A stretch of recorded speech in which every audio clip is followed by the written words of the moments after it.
Today we are going in the detail of how the penicillins and cephalosporins work on bacteria. As you know already that penicillins and cephalosporins are basically disrupting the bacterial cell wall and disturbing the bacterial cell wall synthesis process, right? I will explain first of all what are the different molecular steps of normal synthesis of bacterial cell wall, and then we will discuss different type of drugs which work on and inhibit or block or disrupt the different steps of bacterial cell wall synthesis, right? Who really knows the molecular steps involved in the bacterial cell wall synthesis? Do you have any idea?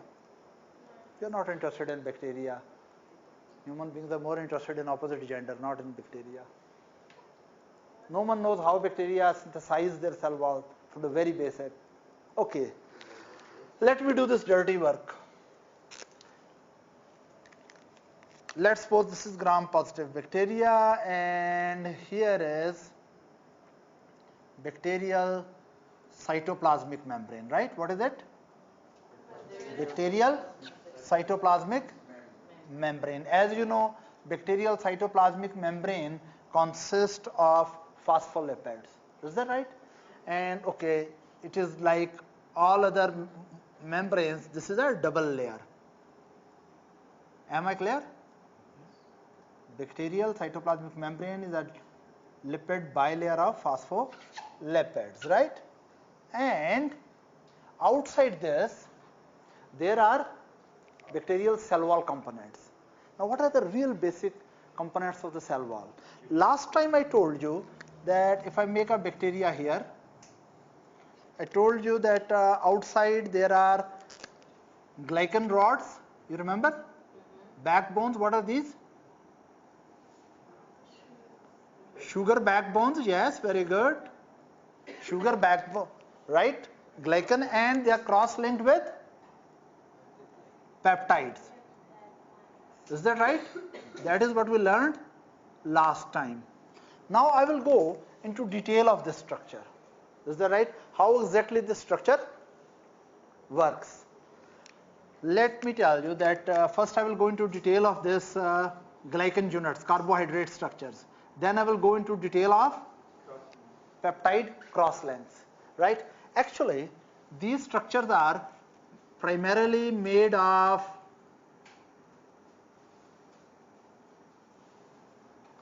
two monosaccharides. This is one monosaccharide, this is another monosaccharide. These are two sugar, right? And these two sugars make one basic unit, right? Then there is another unit. Is that right? Now, what really happens that these are the double sugar units, right? And they are linked with each other here. Look here. Here they are linked with each other. Then again there is a double sugar unit and carbohydrate unit, and it is linked with each other. Now, if you look at this structure, this part and this part, right?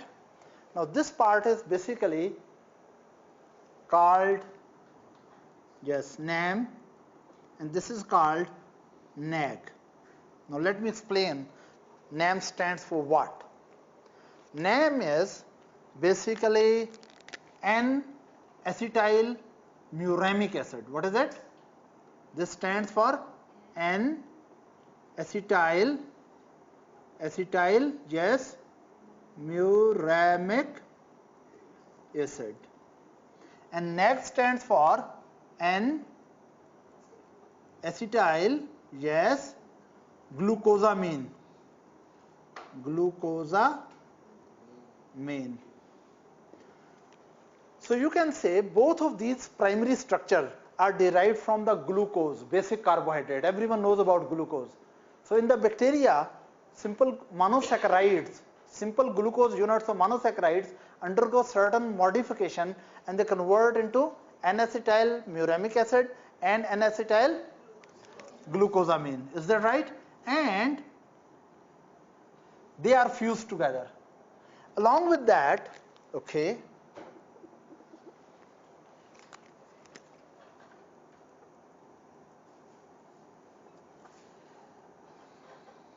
What is it? This is a peptide side chain. So there is NAM and NAG unit. With NAM and NAG unit there is, what is this? A short peptide, right? Don't call it nose. It is peptide. Is that right? Now, what really happens that all of them are having, what is this unit there? Peptides. And these peptides are attached with which unit? NAM or NAG? NAM. Is that right? NAM unit has a peptide with it. Okay. Now,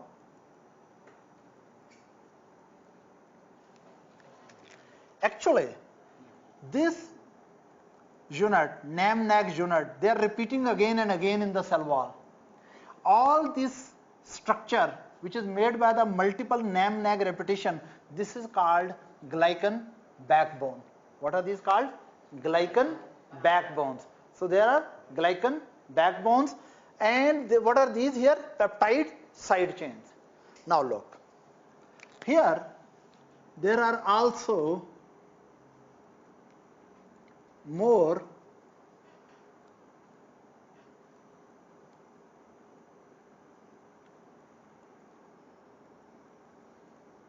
what is this? NAM-NAG repetitions, right? Look, this bond where these double units are attached with each other, this reaction in which this unit is bound with that unit, this is called glycosylation reaction. What is this reaction? Glycosylation reaction. This is glycosylation. Yes? Glycosylation. Right? Glycosylation, glycosylation, glycosylation. And of course, all of them are having long nose.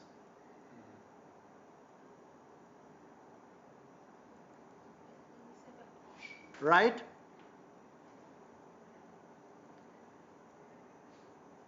What are these? These are peptide chains, peptide, short peptide chains. Now look, all of them are having these noses, and these noses are made of, yes, peptide chains. Any problem up to now? I don't know, they are kissing with each other with noses. It's a bit unusual behavior. And then what happens? A special type of reaction occurs, and in that reactions, these noses, peptide chains are, yes, they are cross-linked. What happened? They are cross-linked. They are cross-linked. So this is the basic fundamental structure of bacterial cell wall. Bacterial cell wall have long glycan units with peptide chains which are cross-linked with each other, and due to this reason we say bacterial cell wall is made of peptidoglycan. That is why we say bacterial cell walls are made of peptidoglycan. Now, this peptidoglycan structure is present all around bacteria. It is a highly porous structure. Now, what is the function of this peptidoglycan? Peptidoglycan has many functions. One function is very easy to understand, that they give the shape to the bacteria. They give the structural integrity to the bacteria, right? For example, the different type of peptidoglycan cross-linking in gram-positive bacteria and gram-negative. There's different, for example, in gram-positive bacteria, peptidoglycan layer is 80 to 100 molecules thick.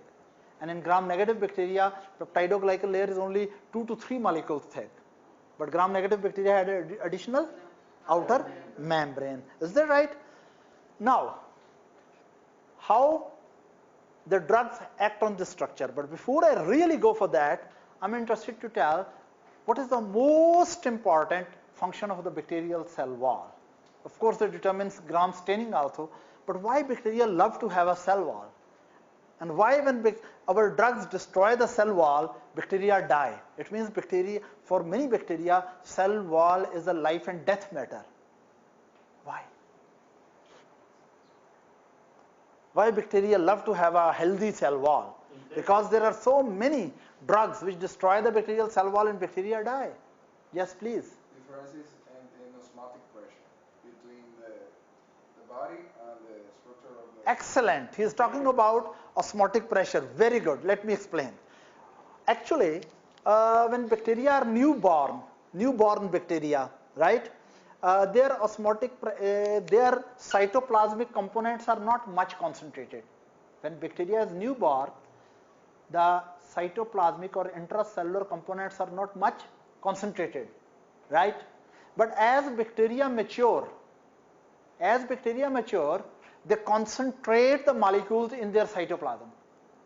Due to high concentration of many different types of molecules in the bacterial cell structure becomes hyperosmotic, and it loves to absorb water, right? So bacteria which are present in the human body, pathogenic bacteria or even non-pathogenic bacteria, many of them are having cytoplasmic material which is hyperosmotic, well concentrated. So bacteria have a tendency to absorb water, and when they absorb water, bacterial cell membranes are very, very weak. They are very weak. Bacterial membranes are, inner membranes are very weak. So when they absorb the water, due to osmotic reasons, bacteria keep on swelling and eventually they burst. So nature has been merciful to the bacteria.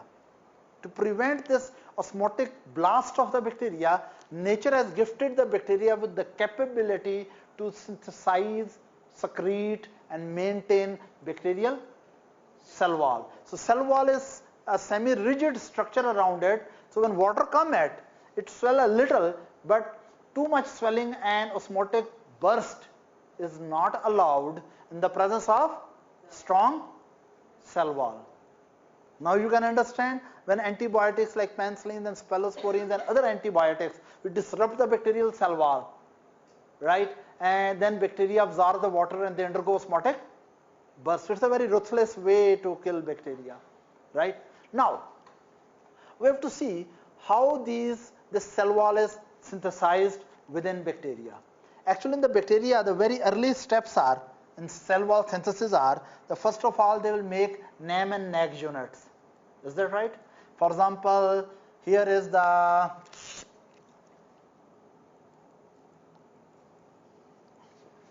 first of all, these two units are synthesized.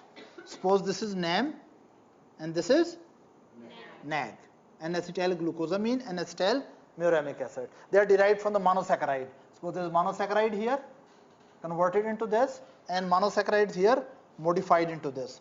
Once they have been modified, the next step is that in the next step with the NAM unit should be activated.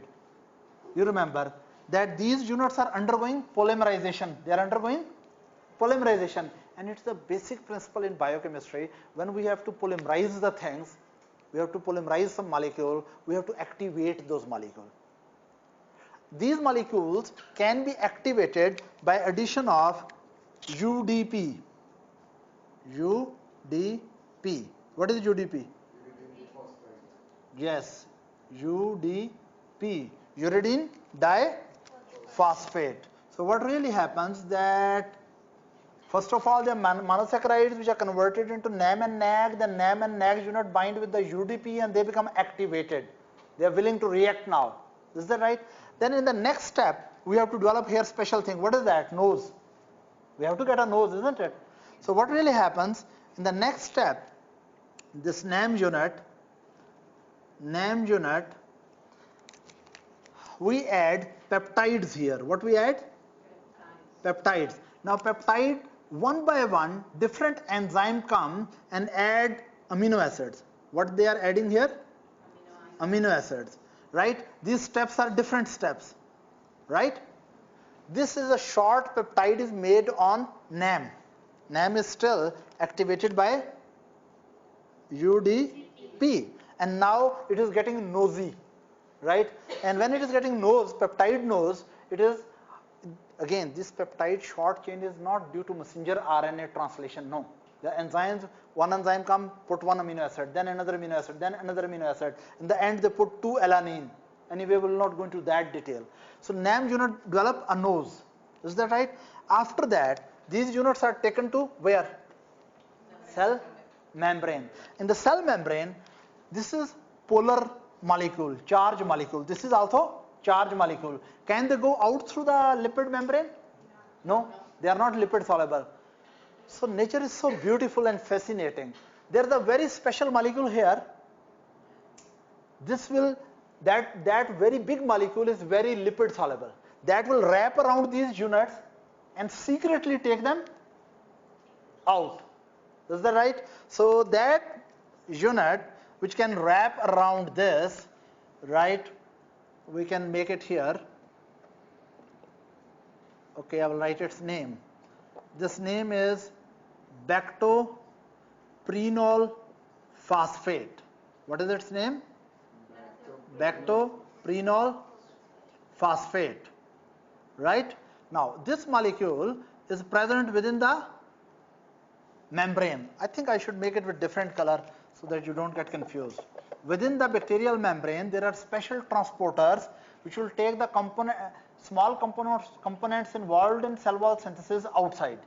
So this is called, yes, bactoprenol phosphate. Now, what really happens that when these units will reach there near the cell membrane, bactoprenol phosphate will accept these units and remove the UDP, right? So let's suppose here is bactoprenol phosphate.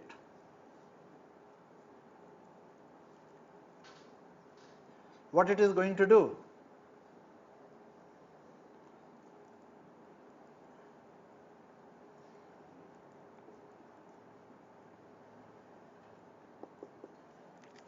On one side, it will bind, what is this? NAM along with the nose, peptide, linker peptide, right? I should make it a little smaller, right? This is what? NAM, and along with the, what is here? Nose, right? And remove what? UDP. UDP will go away. At the same time, once it has accepted the NAM with the peptide, it will also accept, what is this? NAG. So actually both compounds eventually come over here, and then NAG will bind over NAM. So in this way, NAM along with the peptide fuse with the NAG. Now this is the precursor molecule, the basic fundamental unit, which will be repeatedly captured by the BPP and transported out. Is that right? Now after this, it will flip. When it will flip, it will look like this.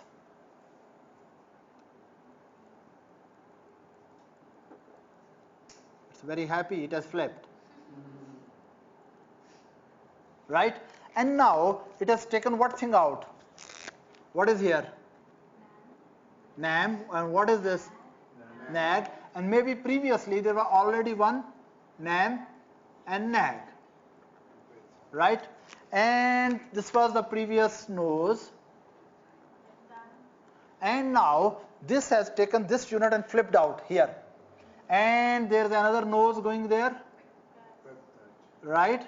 Of the new arrival unit. Right? And now this NAM-NAG with the peptide cross-link has been transported out. The first thing which we need to do is that first this new unit should be linked with the previous glycan backbone. So we should stitch it here. This is one step. You are understanding it? Am I clear? This should bind with that. Second step should be that they should stitch with each other.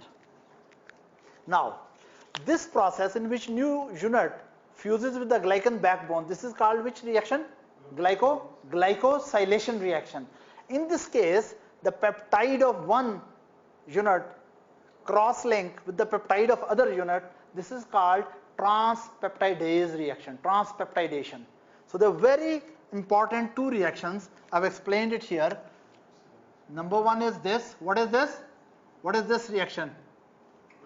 Glycosylation. And what is the process here?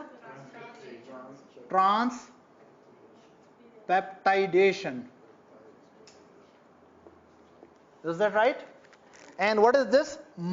This is murine synthesis process, because these units are called as total murine unit, right? Peptidoglycan units are called murine unit. So listen, there are three main steps. Number one step, synthesis of NAM peptide and NAG, then NAM peptide NAG unit, NAM NAG unit with peptide, then transfer them outside, and then glycosylation of new unit with the glycan backbone and transpeptidation of the peptide of new unit with the previous unit. In this way, step by step, system keep on working and cell keep on synthesizing and releasing more and more NAM-NAG peptide unit, and then they are undergoing cross-linking with each other. Is that right? Now, of course, for this glycosylation unit, there should be enzymes which are doing glycosylation. Let's suppose I put a star here. The star point is what point? Glycosylation. Right? This is, yes, what is it, please? Glycosylation. Right? For this glycosylation, there is a very special enzyme attached with the membrane, and this enzyme is, look, I will make here an enzyme in the membrane.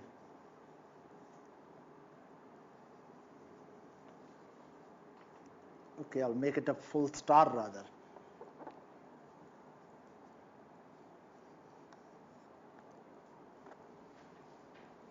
This is an enzyme.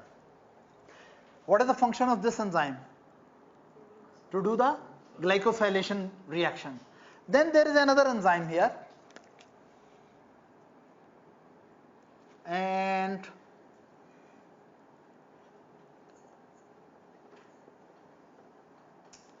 right, it is doing this function. What is this function?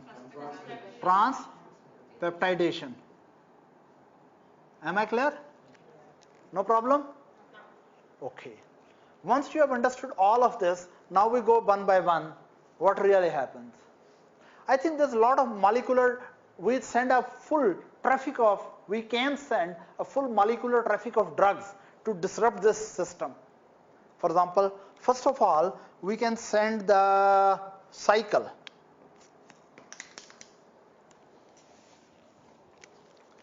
Cycle, this is a drug.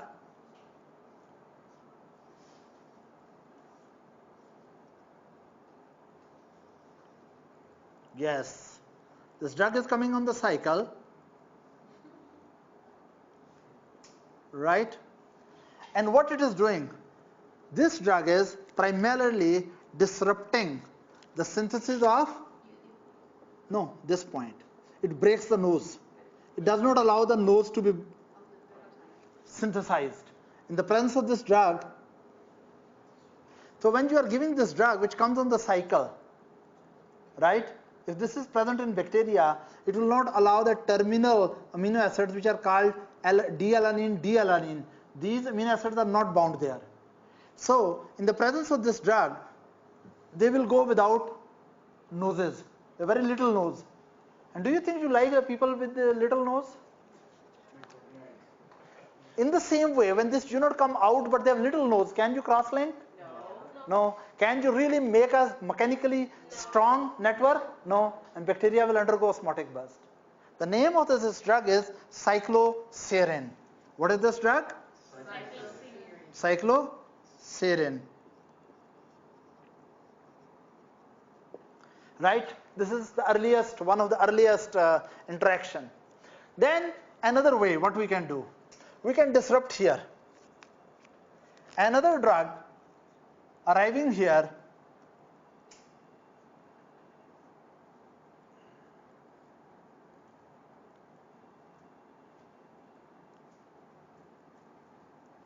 another drug arriving here in a bus, right? And this drug, when it comes here, it hangs, okay, rather I will draw it here. This drug, a new drug coming in a bus, right? What this drug is doing, it will come here and stick with this and this area. And when the bus is sticking here, it cannot reverse back. It is just like this, it flip out and a molecular bus fit into this. Once this molecular bus fit into this, can it come back? No. So can it make more units out? No. Can cell wall synthesis continue? No. So can bacteria survive under these circumstances when molecular buses are there? No. What is the name of this drug? Bacitracin. What is this drug? Bacitracin. It is very toxic. That is why it is not given systemically. It is present in your topical preparation for antibiotic purposes. You have heard of Bacitracin, right? So you can send this is all, I think, molecular traffic. First of all, you can send the cycloserine, and don't allow the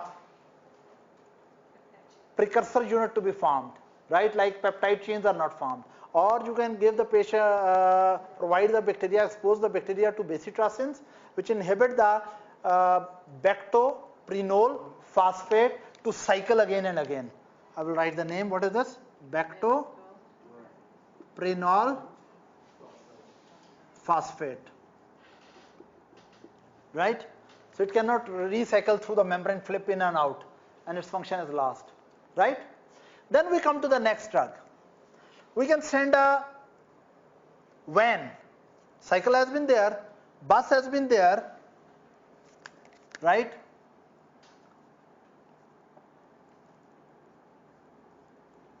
This was your bus, Bacitracin. Is that right? The next drug is a van. And what this van is doing?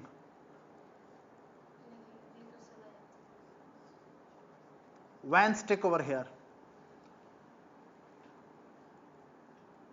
A drug coming in the van. Do you think this enzyme will be very happy? It is attacked from many sides by the molecular vans. Now when this enzyme is blocked and attacked by the molecular vans, this enzyme becomes dysfunctional. When this enzyme becomes dysfunctional, now whatever new unit is taken out, can it undergo glycosylation unit? No. And can they make a strong wall? No. And bacteria suffer. The name of this drug is? Please tell me Vancomycin. Vancomycin. Have you heard of it? That's great. Now you understand there is a cycle at very early stage, and don't allow the to make the nose. Of course, no proper nose, no cross linking. Number two is that bacitracin does not allow, fail the bactoprenol mechanism, so that precursor molecule cannot be taken out. And even if they are taken out, you can send your drugs in the van. And vancomycin block the transglycosylation reactions. So backbones cannot be strengthened, right? And even if all of this is done, then you bring the last drug. And last drug is very, very powerful drug. Let's look at this drug. You remember this drug? Penicillin is. Let me tell you penicillin. And another Cephalosporins. Actually, this component is very important. This is like a jail for this. So what really happens, penicillins come, and this is beta-lactam ring. Is that right? And beta-lactam ring bind with this specific cytoplasmic membrane related enzyme. And this enzyme function was what? Transpeptidation, right? And when you give penicillins or cephalosporins or imipenem or Aztreonam, all of these antibiotics are called beta-lactam antibiotics. What beta-lactam antibiotics are doing, that all the beta-lactam antibiotics are having beta-lactam ring, and this ring can go and bind with those enzymes which are involved with the transpeptidation. And when they bind with the transpeptidations, transpeptidases do not work, right? Transpeptidases are said to be penicillin binding proteins. There are many different types of proteins present on the bacterial cytoplasmic membrane, and with those proteins penicillins can bind. So they are called penicillin binding protein. Most important penicillin binding proteins are transpeptidases, and if transpeptidases are inhibited, then you cannot cross-link. So there are many units there, but their noses are not, the peptide side chains are not cross-linked. Can you make a strong cell wall under these circumstances? No. And bacteria is in trouble and undergo osmotic burst and problem. Am I clear? Now, if I ask you, there is a drug which inhibits the formation of precursor molecule for cell wall synthesis. What is the drug? Cycloserine. And if I say there is another drug which does not allow the precursor molecules, NAM, NAG, PEP unit, it is called NAM, NAD peptide unit or NAM, NAD, PEP unit. Is that right? PEP, PEP. So there is another drug which does not allow the NAM, NAG, PEP unit to be secreted outside by inhibiting the function of bactoprenol phosphate, which are the transporters of precursor molecule from intracellular to extracellular area. What is the name of the drug? Bacitracin.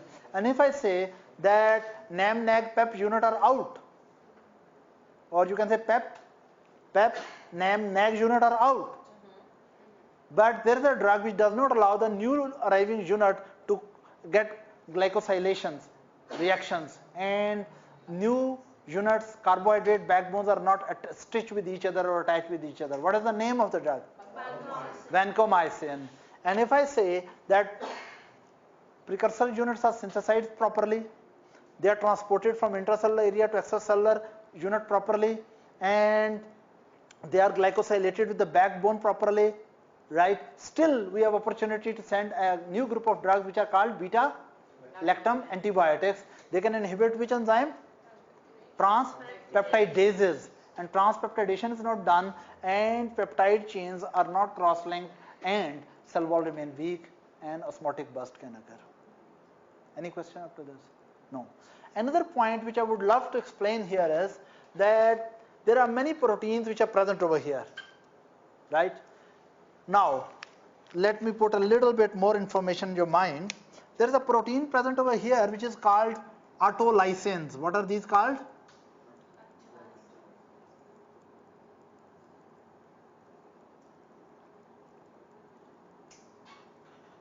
These proteins are called autolysins. Autolysin enzymes are normally present. They are present normally in the cell wall, exposed on the membrane outside. What is their function? Actually, what they do, they break down these backbones and help the bacterial cell wall to undergo remodeling. Right? Old molecules are removed and new molecules are added. You are understanding? Right? So there are autolysins which are in very little activity usually to produce modification in cell wall of the bacteria. Why? Because bacteria are growing, so cell wall should expand. For this purpose there are autolysins. Are you understanding me? You are not understanding. Look, babies are small. When they grow up, do you think their dress grow up? No, we bring new dress. But bacteria are very clever biologically. When they grow up, their cell walls also grow up. How? From inner side, cell wall is eaten up, and outer side, cell wall, new layers are added. This function is held by autolysins. But normally there is a very fine balance between the new cell wall synthesis and autolysin function. A little autolysin and whatever weakness is produced immediately strengthened by the new synthetic molecule, synthesized molecule. Am I clear? So normally activity of autolysins is very well controlled because there are autolysin inhibitors. What are these? Inhibitor. And these autolysin inhibitors keep autolysin inhibited so that autolysins don't work unduly too much. Because if in any bacteria autolysins are too much functional, they will destroy the cell wall and bacteria will suffer. So they are for modifications, not elimination of cell wall. They have discovered that penicillin can bind to autolysin inhibitors also and inhibit them. When autolysin inhibitors are inhibited, autolysins will become less active or more active? More active. So actually this is another way how you kill it. Number one, you don't allow the bacteria to make a healthy cell wall. That you don't allow transpeptidation. At the top, you set the autolysins free because beta-lactam enzyme can inhibit autolysin inhibitors. So autolysins work too much and they also keep on breaking multiple areas of the cell wall. So cell wall become further weak and that leads to again swelling of the bacteria and death. Am I clear? No problem into this. If someone asked you, what is the mechanism of action of beta-lactam antibiotics? It means you can explain the same mechanism for penicillins, cephalosporins, imipenem and Aztreonam, right? Now, what you will say, step number one, the very important step number one, that penicillin molecule should reach to the penicillin binding proteins in an intact fashion. This is the first thing. The penicillin molecule should reach there, because if penicillin molecule cannot reach to these transpeptidases, can penicillins work? No. And as you know, penicillin G is a very heavy molecule. It cannot enter into many gram-negative molecules, gram-negative bacteria, because gram-negative bacteria have porins, and right. So penicillins don't work. So first thing which is required, that penicillins should reach to the cytoplasmic membrane on the surface of which penicillin binding proteins are expressed. Number two, penicillins should reach here with the intact beta-lactam ring, because if bacteria is secreting beta-lactamases, you are understanding me? Yes. If bacteria is secreting beta-lactamases and beta-lactamases destroy the beta-lactam ring, do you think a beta-lactam antibiotic can work? No. So second requirement is that not only penicillin should be able to reach up to the penicillin binding protein, but it is very important that penicillins should reach up to their site with intact beta-lactam ring. Is that right? Here there is something very important and I think I must explain. Okay, I'm going to make 1 gram positive bacteria small and 1 gram negative bacteria, right? As you know already, gram positive bacteria will have a lot of peptidoglycans, right?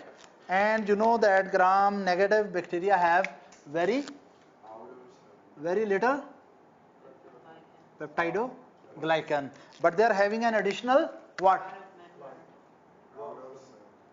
Outer membrane. Is that right?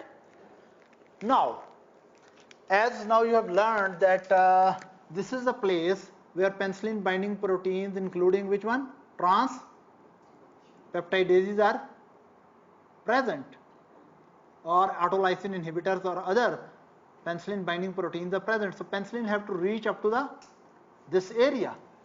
Is that right? And they have to reach there intact. If bacteria are producing, if bacteria, gram positive bacteria are secreting, what is this? Beta-lactamases. Remember, when beta-lactamases break down beta-lactam of penicillin, we call beta-lactamases penicillinases. What do we call them? There are beta-lactamases. Some beta-lactamases break down the beta-lactam ring of penicillins. Such beta-lactamases are called penicillinases. Is that right? There are some other beta-lactamases which can break down the beta-lactam of cephalosporin. They are called cephalosporinases. They are called cephalosporinases. So now you understand that penicillinases and cephalosporinases are types of lactamases. And then there are extended spectrum.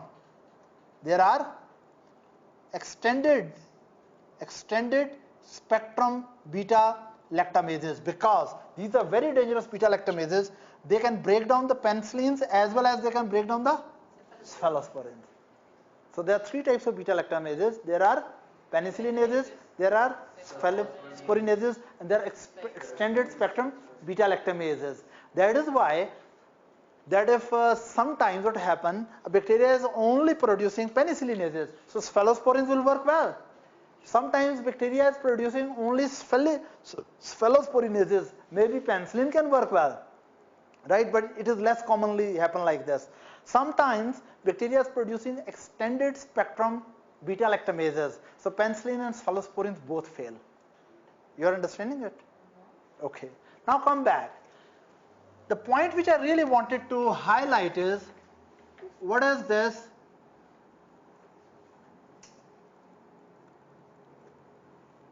What is this beta lactamases? When beta lactamases secrete, so gram-positive bacteria secrete beta lactamases go out, pass through the very, very porous peptidoglycan layer and go into extracellular fluid, and they diffuse away. So they can intercept the arrival of penicillin even when penicillin molecule is far away from bacterium. You are understanding it? Penicillin molecule is still here, but it may be attacked by beta lactamase. But gram-negative bacteria, they can also produce beta lactamases, but can beta lactamases go out of the outer membrane? No.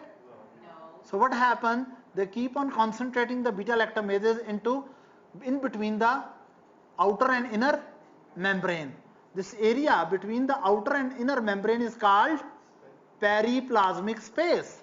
This is called periplasmic space. Of course, periplasmic space is present only in gram-negative bacteria. So what really happens, when gram-negative bacteria produce beta lactamases, they really concentrate beta lactamases in very high concentration around in the periplasmic space, and they will not destroy the penicillin molecule when it is still far away from bacteria. Is that right? But once penicillin molecule through the porin comes in, there is a very high concentration of beta lactamases. That is one reason that gram-negative bacteria are more strongly resistant, right? Because they concentrate beta lactamases in their periplasmic space. Am I clear? Why you people look so thoughtful? Some of you are looking very serious.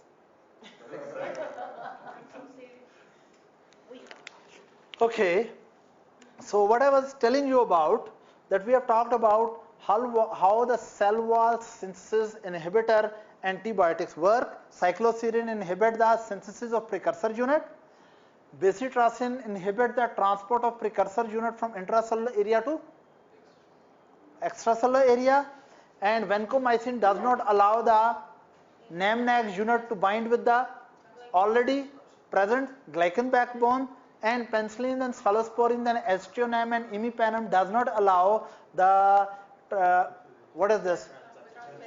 does not allow the peptide chains to cross-link with each other by inhibiting transpeptidases. Then I told you especially penicillin and cephalosporins not only inhibit the transpeptidation step and make the new synthesis of cell wall very weak, but they also make one trouble, that they inhibit the autolysin inhibitors.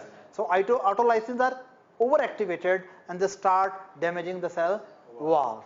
Now here we can understand one thing, that when bacteria are actively proliferating, it means they are making more and more new cell wall. So when bacteria are actively proliferating, then if you give penicillins or cephalosporins, the newborn bacteria are trying to make new cell wall. In the presence of beta lactam antibiotics, new cell wall cannot be made and bacteria will die. Is that right? But if bacteria are not proliferating at all, bacteria are present in your body but not multiplying, it means they are not making new cell wall and they are happy with their old cell wall, right? Then if you give penicillin and cephalosporins or other beta-lactam, bacteria already has a cell wall which is strong and fully mature. Do you think penicillin and cephalosporins can really damage the bacteria much? No. So that is why beta-lactam antibiotics are more active on actively proliferating and actively dividing bacteria. Am I clear? It means another thing, listen again carefully, that cell wall active agents are more effective when they are working on actively dividing bacteria. And penicillin and cephalosporins, if they are given to colony of bacteria which are not proliferating, they will not be able to kill effectively bacteria. Is that right? But when bacteria are actively multiplying, they are trying to make the new cell wall. It means they are working a lot with transpeptidation, and we block this reaction. Bacterial cell walls will be very weak and bacteria will die. Am I clear? No problem into this. Because penicillin and cephalosporins kill the bacteria. We call it bactericidal drugs or bacteriostatic drug. Bacteriocidal, right? What is your concept of bactericidal and bacteriostatic? If I say drug A is bactericidal and drug B is bacteriostatic, what is the real difference? Because it's clinically very important to have this concept. Bactericidal and bacteriostatic.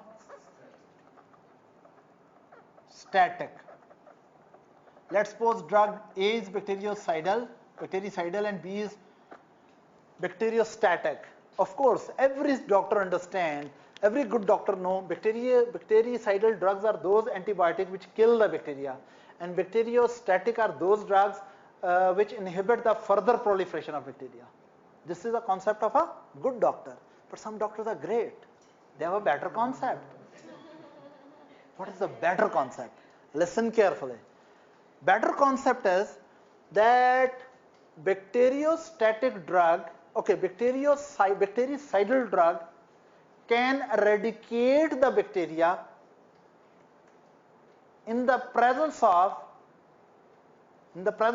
ineffective immune system. Listen carefully. When you give penicillins or you give different drugs, you try to disturb the bacteria. Number one, drug may damage the bacteria. Number two, your immune system is also working to eliminate the bacteria. Complete eradication actually requires both things, that antibiotic damage the bacteria and immune system like neutrophils, macrophages, or with the help of complement they can eliminate bacteria. Is that right? Now, it means there are drugs coming and there are host defenses. Now, the difference is bacteriostatic drugs actually just stop the proliferation of bacteria.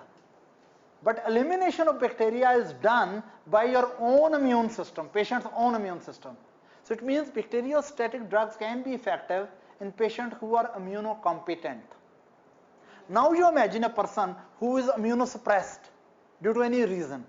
If person is immunoincompetent or your patient is immunosuppressed and you do a mistake of giving him bacteriostatic drug, what will happen? Bacteria will not proliferate. But very important, but immune system is not functional enough to remove the non-proliferating bacteria. The day you will stop the drug, bacteria will again start their action. This is the problem with bacteriostatic antibiotics. Bacteriostatic antibodies require intact host defenses to eradicate microbes. The real concept about bactericidal is that bactericidal drugs can eliminate or eradicate susceptible microbes even in the absence of effective host defenses. Am I clear? So of course now you can understand when you end up with the patients who are very, very immunosuppressed or immunocompromised, you will use bactericidal drugs or bacteriostatic? Bacteriostatic or bactericidal? Bactericidal. You are intelligent, good.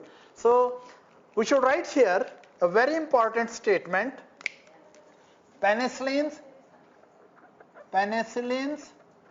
and cephalosporins. Cephalosporins are very cidal for susceptible microbes. Am I right? Do you think it's difficult to remember? It's a very simple statement that penicillins and cephalosporins are very cidal for or very fatal for susceptible microbes. Not difficult to remember it. Can you remember it all your life? Okay, good. I will ask you a question. Can you tell me the antibiotics other than penicillins and cephalosporins which are also bactericidal? Tell me at least 4 antibiotics other than penicillins and cephalosporins which are bactericidal. Is it important to know or not? Sure. Yeah. Can madam? You don't want to tell. She hides her knowledge. You are also same?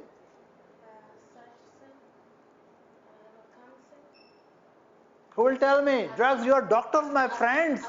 Practicing doctors. Aztreomycin? Is Aztreonam or what you are saying? Look, my question is, we want to know, look here, we want to know 6 bactericidal antibiotics. 2 I am telling you, penicillin and cephalosporin. Remaining 4 you will tell me. Vancomycin? Okay, vancomycin. Very good. Yeah. Rifampicin, no. Yes. We'll talk about that. Is actually ciprofloxacin. Okay, let me tell you. That is already written on the board. You just find it. It's there. Look. P for penicillins. C for cephalosporins. A for amino glycosides. V for vancomycin. F for fluoroquinolones. And M for metronidazole. That's so easy. Penicillin and cephalosporin are very cidal for microbes. And you know all the 6 groups. Penicillins, cephalosporins, aminoglycosides, vancomycins, fluoroquinolones and metronidazole, all of them in proper doses are bactericidal. Let's have a break now.